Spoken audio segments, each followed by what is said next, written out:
Sebuah video memperlihatkan jenazah di dalam keranda diangkut di atas perahu dan didorong sejumlah warga menerobos banjir di Kabupaten Kudus, Jawa Tengah, viral di media sosial pada Selasa 2 Februari 2021.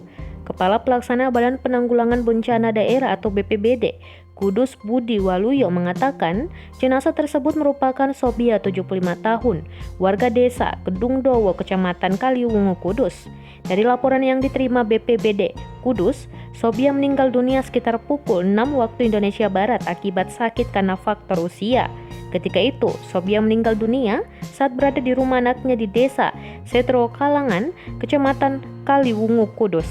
Hanya saja karena banjir menggenangi pemukiman setempat, jenazah Sobia terpaksa diangkut menggunakan perahu menuju tempat pemakaman umum. Sementara itu, berdasarkan data BPBD Kabupaten Kudus, banjir di Kabupaten Kudus akibat meluapnya Sungai Wulan melimpas ke sejumlah desa di 5 kecamatan sejak Minggu 31 Januari 2021. Banjir juga menggenangi ratusan hektar area persawahan.